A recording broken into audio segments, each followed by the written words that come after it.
नमस्कार। ऐतिहासिक तथ्यों पर आधारित श्रृंखला सच का सामना में आपका एक बार फिर से स्वागत है। मैं हूं मुकेश कुमार। दोस्तों, सच के सामना की इस श्रृंखला में हमने अभी कुछ कड़ियों पहले चंपारण आंदोलन की चर्चा की थी, जिसमें हमने बताया था कि महात्मा गांधी ने किस तरह से संगठित किया किसानों को और वहां पर और नेताओं की मदद से एक आंदोलन चलाया, अंग्रेज हुकूमत पर दबाव बनाया और वो जो नील की खेती करवाने के लिए किसानों को मजबूर किया जा रहा था, उससे उनको आजादी दिलाई। तो एक बहुत ही महत्वपूर्ण आंदोलन था।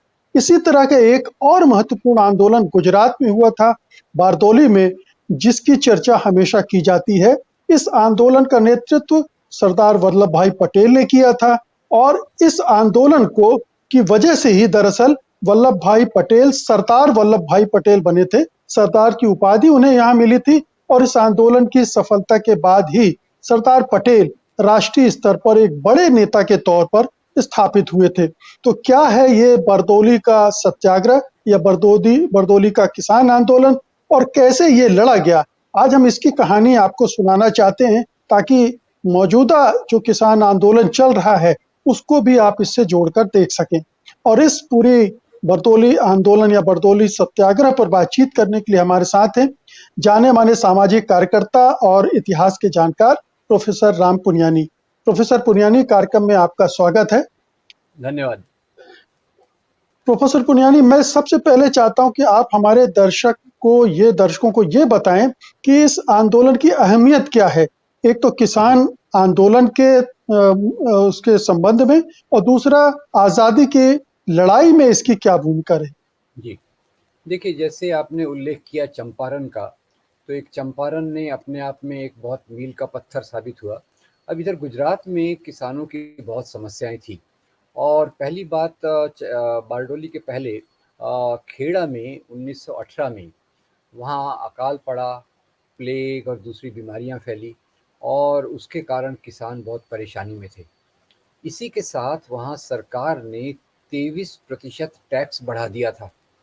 अब किसान बहुत पेशोपेश में थे। एक तरफ तो अकाल है, दूसरी तरफ बीमारियां हैं और तीसरी तरफ सरकार टैक्स बढ़ा रही है। तो ऐसे इसमें वहाँ के स्थानीय नेता जो गांधी जी के रास्ते पर चलने वाले थे, वो आए और उन्होंने कहा कि हम टैक्स नहीं देंगे और उसके ऊपर उन्होंने सत्याग्रह किया। तो सरकार ने शुरू में तो बहुत सख्ती बरती। बाद में उन्होंने इस बात को जान लिया कि किसानों को हम इससे ज़्यादा नहीं दबा सकते, तो उन्होंने फिर वो टैक्स का वापस ले लिया और किसानों के ऊपर थोड़ी राहत हो गई। अब ये पृष्ठभूमि है। इसके करीब 10 साल बाद बारडोली में इसी प्रकार की एक घटना हुई। सरकार ने टैक्स बढ़ाया हुआ था और टैक्स की वसूली के लिए वो चाहते थे। तो सबसे पहले तो किसानों ने वल्लभ भाई पटेल, जो उस समय तक सरदार नहीं थे, उनको अप्रोच किया। तो वल्लभ भाई पटेल ये आए, ये खैर बहुत ख्यातनाम वकील थे और पूरी विधियों को जानते थे, कानून को जानते थे। तो आने के बाद उन्होंने एक पत्र लिखा स्थानीय अधिकारियों को, बॉम्बे के जो बड़े प्रशासक थे, कि भाई किसानों की इस प्रकार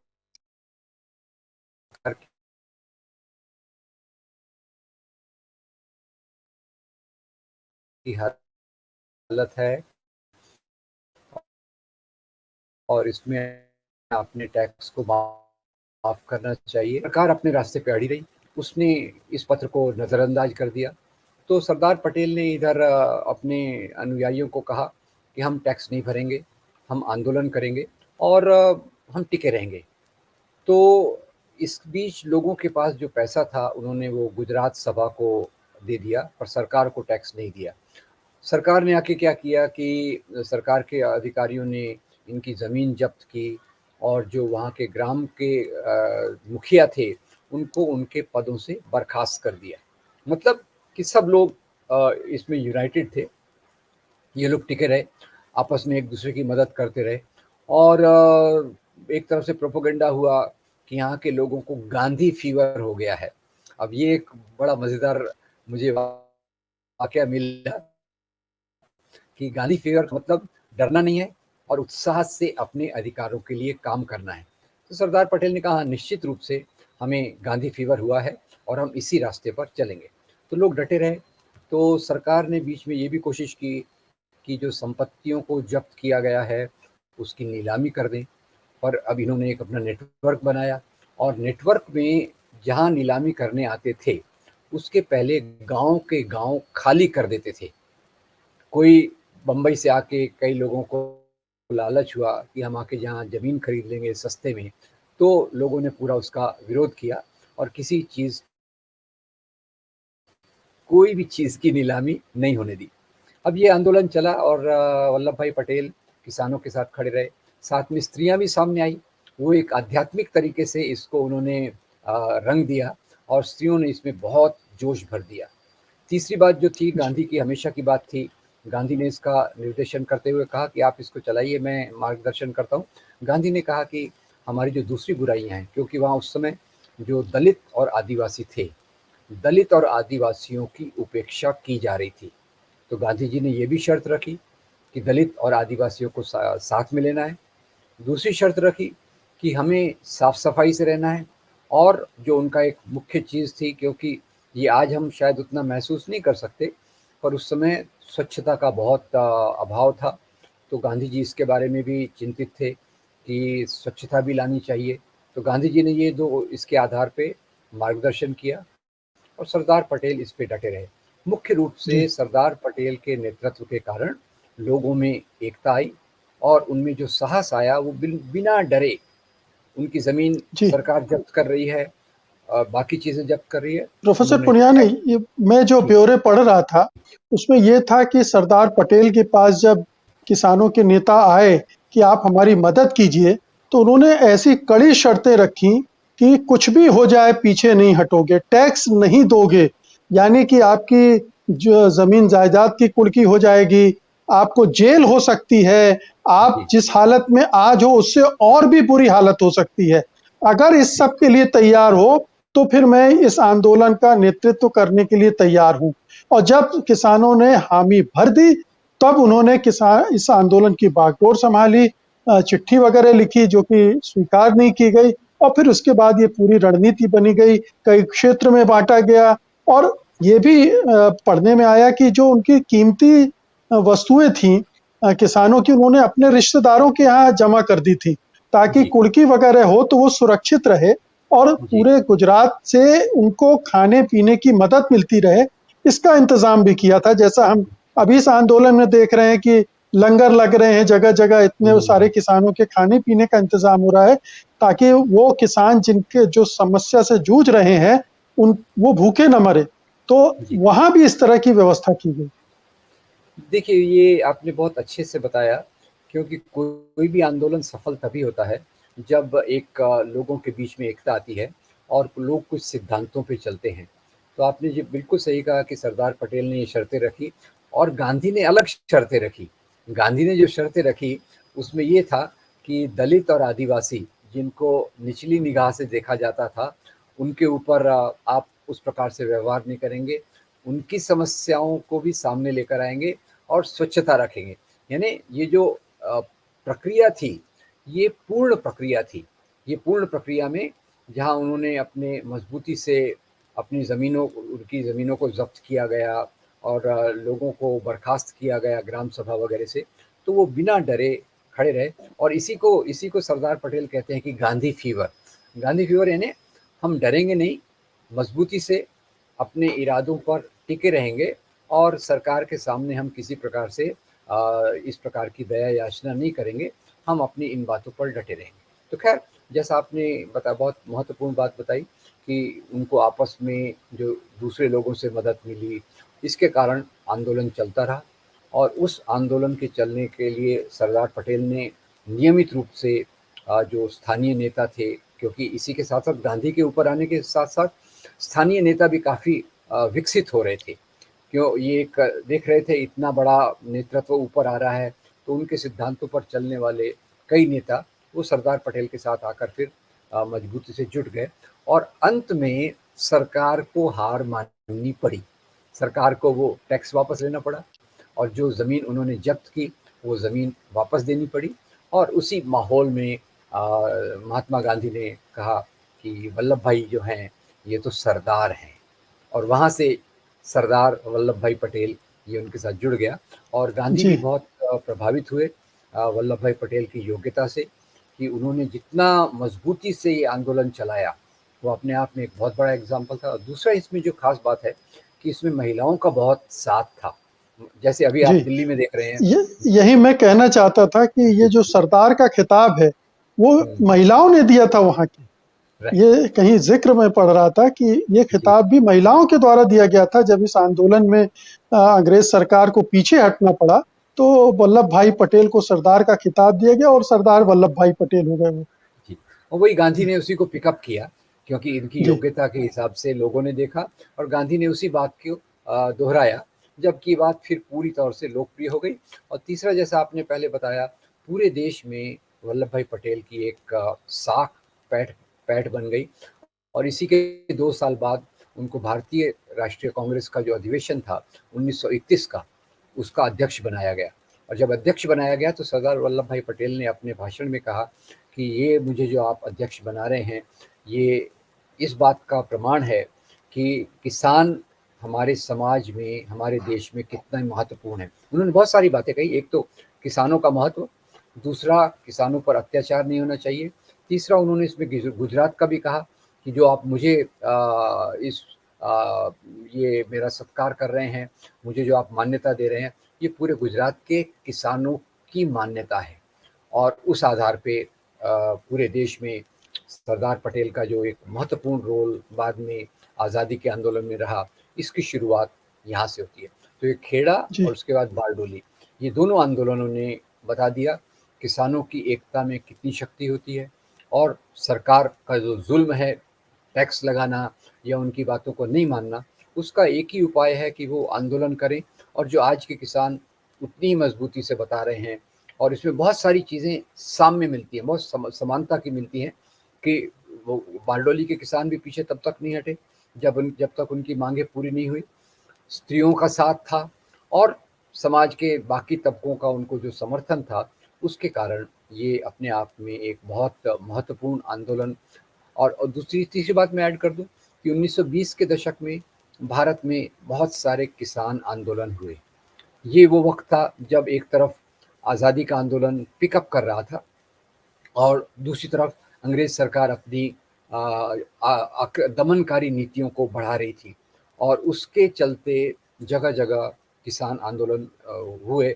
और ये किसान आंदोलनों में ये दो आंदोलन 1920 के दशक में बारडोली का बहुत महत्वपूर्ण है और इसने एक आउटलाइन दी, एक रूपरेखा दी किस प्रकार से देश के बाकी आंदोलन अपनी मांगों को मनवा सकते हैं और समाज को आगे ले जा सकते हैं। और इन आंदोलनों के ज़रिए ही किसान फिर राष्ट्रीय आंदोलन में भी जुड़े।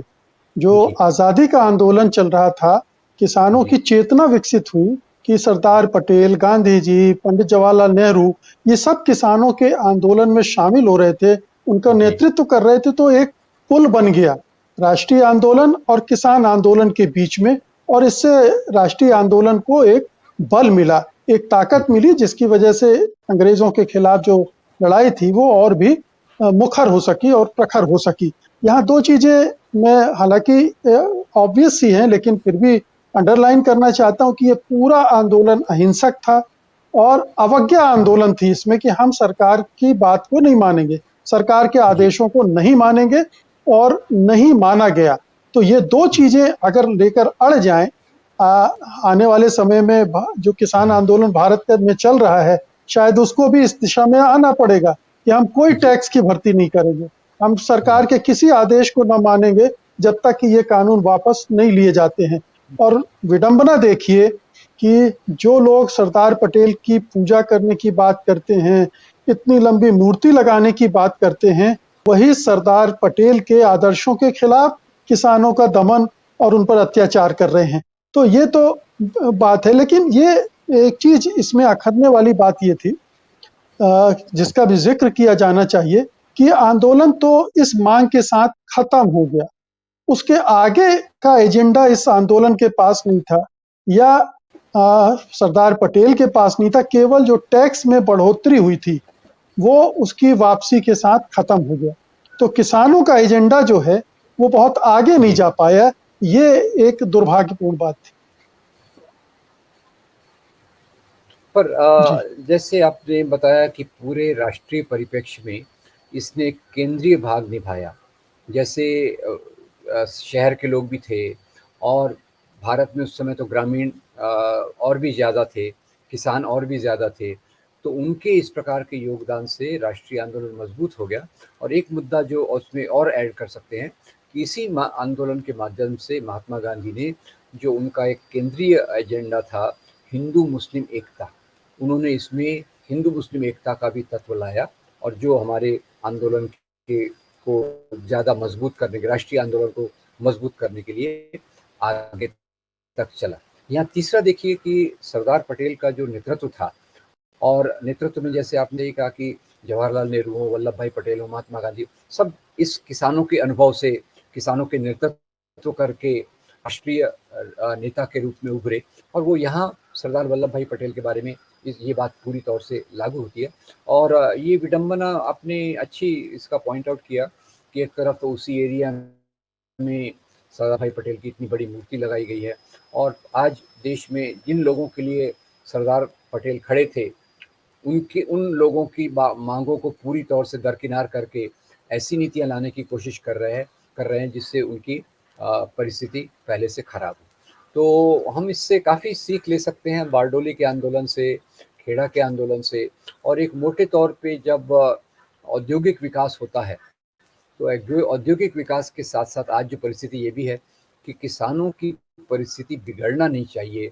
ये हमेशा हमारी अर्थव्यवस्था ने ख्याल रखना चाहिए, क्योंकि आज जो आप देखिए, एक तरफ तो देश के कुछ भागों के किसानों में समृद्धि है, पर कई ऐसे भी भाग हैं जहाँ हमने पिछले 2-3 दशक से देख रहे हैं, किसान आत्महत्या कर रहे हैं और जिस प्रकार से उनको सुविधाएं चाहिए, वो सुविधाएं उन्हें नहीं मिल रही। तो इसके आगे अभी जो किसानों का आंदोलन चल रहा है, मैं उम्मीद करता हूँ कि ये किसानों के आंदोलन में ये सब चीज़ों को देखा जाएगा कि भारतीय उत्पादन व्यवस्था में किसानों का एक केंद्रीय योगदान है। और ये 3 बिल के वापस लेने के साथ-साथ ये बात को भी देखा जाए कि इसके बाद किसानों को आत्महत्या न करना पड़े, और जिस अनाज के आधार पे हम जीते हैं, उसका समाज में उचित सम्मान हो। जी। तो कुल मिलाकर हम ये कह सकते हैं कि बारडोली आंदोलन को आज किसान आंदोलन के संदर्भ में फिर से याद किया जाना चाहिए, उसके सबक लिए जाने चाहिए और जो भी आंदोलन चल रहे हैं, वो सीख सकते हैं। पूरे आंदोलन की एक टेक्नीक, एक रणनीति उससे सीखी जा सकती है कि कैसे पूरे किसानों को एकजुट करना, कैसे अवज्ञा के लिए तैयार करना, कैसे त्याग और समर्पण और संघर्ष की तैयारी करना और उसे अंत तक ले जाना। ये एक बहुत बड़ा सबक है बारडोली के जी, आंदोलन से। तो बहुत-बहुत शुक्रिया प्रोफेसर पुनियानी आज की इस बातचीत के लिए। धन्यवाद आपका और धन्यवाद दर्शकों का भी कि उन्होंने इस कार्यक्रम को देखा और उम्मीद करता हूं उनसे कि वो अपने प्रश्न, अपनी जिज्ञासाएं कमेंट बॉक्स में ज़रूर दर्ज कराएंगे और अगर किसी और विषय पर, किसी और आंदोलन पर उनको जानकारी चाहिए, तो वो भी बताएंगे ताकि हम आने वाली कड़ियों में उन पर चर्चा कर सकें। बहुत-बहुत शुक्रिया। नमस्कार। सत्य हिंदी का ऐप डाउनलोड करें गूगल प्ले स्टोर पर।